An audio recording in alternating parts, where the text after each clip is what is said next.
হ্যাঁ, আমি পুকুরি বলছি। আমাকে যে যা চিন্তা করে ব্যবহার করে তার সাথে ঠিক তার উল্টোটাই হয়। দাদুর পানিতে ফেলে দেয়। সাথে সাথে পাতিলের পানি ঘুরতে শুরু করে।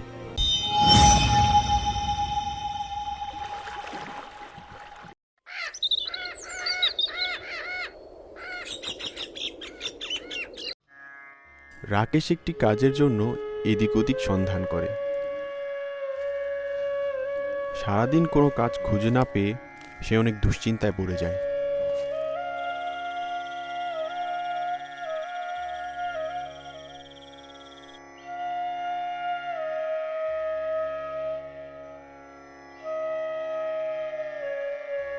কিরে ভাই, কোনো কাজ খুঁজে পেলি?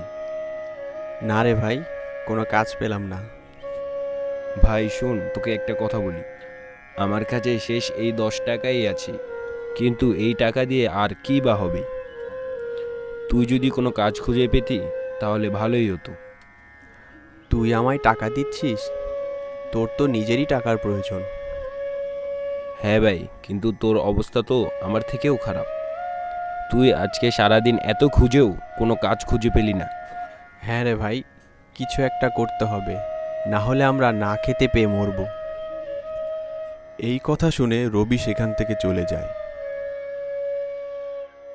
রাকেশ গভীর রাতে ভাবতে থাকে সে তার পরিবারের জন্য একটি টাকাও এনে দিতে পারেনি। সে অনেক চিন্তায় পড়ে যায় আর বিছানা থেকে উঠে বাহিরে চলে যায়। মনের দুঃখে হাঁটতে হাঁটতে রাকেশ গভীর জঙ্গলে চলে যায়। জঙ্গলে গিয়ে সে একটি পুকুর দেখতে পায়। পুকুরের পাশেই একটি কাঠে লেখা ছিল, সাবধান, এই পুকুরে যে নামবে সে কঙ্কালে পরিণত হয়ে যাবে। এই কথা পড়ে রাকেশ মনে মনে ভাবল, আমিও এই পুকুরে একটি ঝাঁপ দিই। প্রতিদিনের এই দুঃখ কষ্টে বাঁচার চেয়ে কঙ্কাল হয়ে মরে যাওয়াই ভালো। এই কথা বলেই রাকেশ পুকুরে একটি ঝাঁপ দেয়। ঠিক তখনই পুকুরে ঘূর্ণিঝড় তৈরি হয় আর রাকেশকে উড়িয়ে পুকুরের বাইরে ফেলে দেয়। আরে আরে, আমার তো কিছুই হলো না। নিজেকে তো এখন আরো শক্তিশালী মনে হচ্ছে। হ্যাঁ, তুমি ঠিক বলেছ। এই কথা শুনে রাকেশ অনেক ভয় পেয়ে যায় আর এদিক ওদিক দেখতে থাকে। কে কে এখানে? কে আছো? সামনে এসো। তখন হঠাৎ করে কুকুর বলে উঠল, আমি পুকুর বলছি, একটি জাদুর পুকুর। আরে, কুকুর কিভাবে কথা বলতে পারে? হ্যাঁ, আমি পুকুরি বলছি। আমাকে যে যা চিন্তা করে ব্যবহার করে তার সাথে ঠিক তার উল্টোটাই হয়। যদি কেউ শক্তিশালী হওয়ার চিন্তা করে পুকুরে ঝাঁপ দেয় তাহলে সে উল্টো কঙ্কাল হয়ে মারা যায়। আরে, তাহলে তো আপনি আমার অনেক কাজে আসতে পারেন। হ্যাঁ, কাজে তো আসতে পারি, কিন্তু শুধু উল্টো কাজে। কারণ আমি কোনো কাজ সোজাসাজি করি না। এখন আমি সব বুঝতে পেরে গেছি। রাকেশ এদিক ওদিক কিছু খোঁজে আর পুকুরের পাশেই একটি পাতিল দেখতে পায়। রাকেশ সেই পাতিলটা নিয়ে পুকুরের কিছু পানি সেখান থেকে নিয়ে আসে।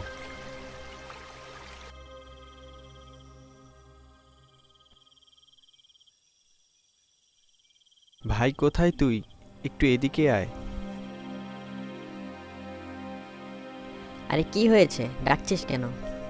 ভাই, তোর কাছে কিছু টাকা হবে? কি পাগলের মতো কথা বলছিস? আমার কাছে টাকা আসবে কোথা থেকে? আরে একটু খুঁজে দেখ না, তোর কাছে সামান্য কিছু টাকা হবে কিনা। আচ্ছা দাঁড়া, খুঁজে দেখছি।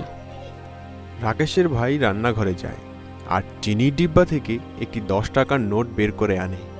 এই নে, শেষ 10 টাকাই আছে আমার কাছে।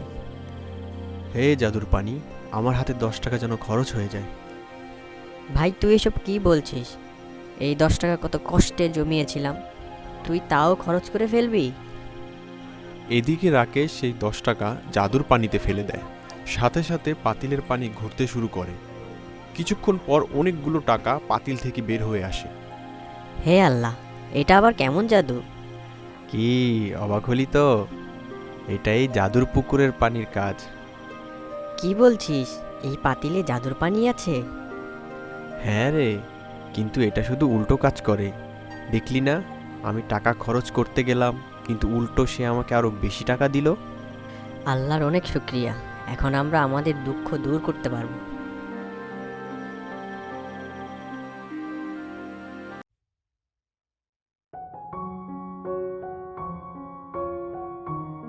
সকাল হতেই রাকেশ গ্রামে হাঁটতে বের হয়।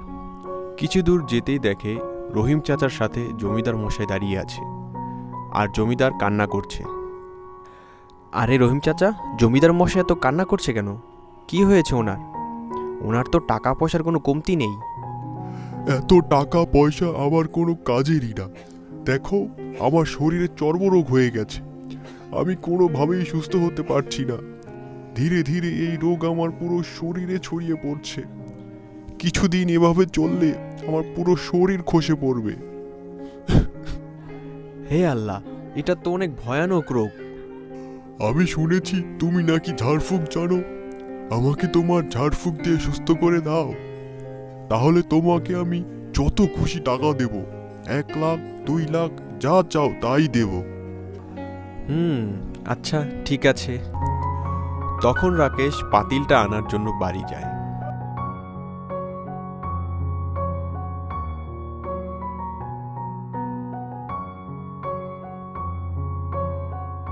সাথে করে পাতিলটা নিয়ে আসে।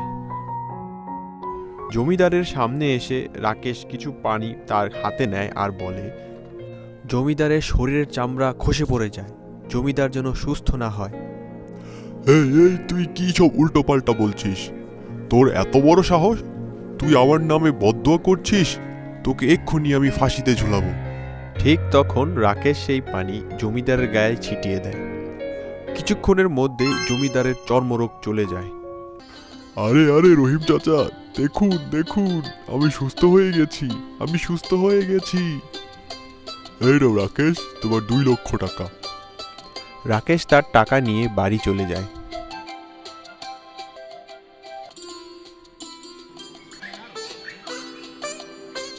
এত টাকা তুই কোথা থেকে পেলি?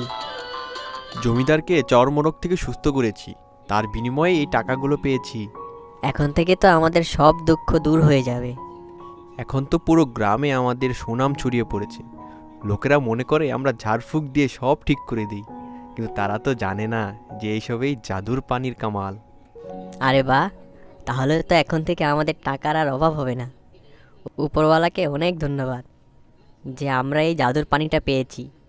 এটা দিয়ে আমরা অনেক বড়লোক হয়ে যাব। আর আমি চাই এই জাদুর পানি যেন কখনো শেষ না হয়। আরে ভাই, এটা তুই কি বললি? অনেক বড় ভুল করে ফেলেছিস। তোকে না বলেছিলাম এই জাদুর পানি সবসময় উল্টো কাজ করে? তুই ভুলে গেলি? আরে আরে কি হচ্ছে কি হচ্ছে, এই দেখ, তোকে বলতে না বলতেই পাতিল খালি হয়ে গেল। হায় হায়, বেশি টাকা কামাতে গিয়ে এটা আমি কি করলাম?